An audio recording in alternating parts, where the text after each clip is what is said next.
DJ Ganesh Kumar Yadav Ganesh राज सीतामढ़ी।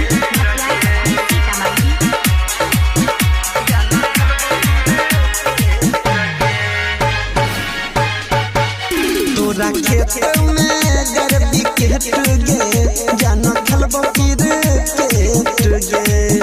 तोरा खेत में गरबी केट गे जान खलबो क्रिकेट गे। ये सिंगल लेबो सिक्स लगा देबो, ये सिंगल लेबो सिक्स लगा देबो, रोजे खिलाइबो चॉकलेट गे। इलाका किसी का हो धमाका दीजिए गणेश जान खलबो क्रिकेट गे। तोरा खेत में गरबी केट गे जान खलबो क्रिकेट गे। ये सिंगल लेबो सिक्स लगा देबो, ये सिंगल लेबो सिक्स लगा देबो, रोजे खिलाइबो चॉकलेट गे। तोरा खेत में गरबी केट गे जान खलबो क्रिकेट गे। तुम्हारा नाम क्या है? गणेश राज साहरघाट रामनगर। आपका मोबाइल नंबर क्या है? 79 70 78 36 48। जुर्माना भले भरबो तैयो खेलबो गे। जे जुर्माना भले भरबो तैयो खेलबो गे।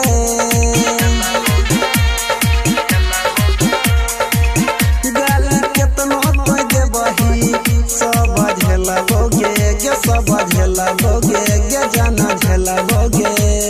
ये तने बता दे किछो तोरा छोड़ी जमीन के रेट गे। तोरा खेत में गरबी केट गे जान खलबो क्रिकेट गे। तोरा खेत में तुम्हारा नाम क्या है? डीजे गणेश कुमार यादव गणेश राज सिक्स लगा देबो, ये सिंगल लेबो सिक्स लगा देबो, रोजे खिलाइबो चॉकलेट गे। तोरा खेत में गरबी केट गे जान खलबो क्रिकेट गे।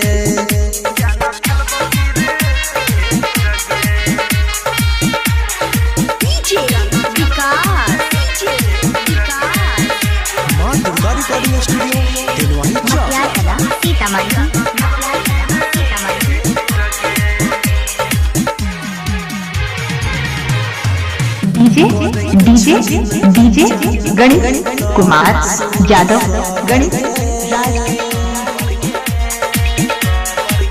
ये करे कुछ दिन जान तोय तो सुने सबर गे।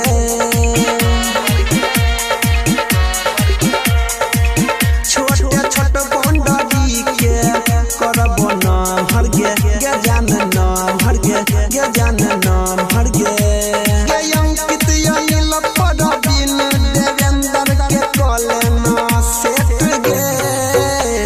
खेत में गरबी केट गे जान खलबो क्रिकेट गे।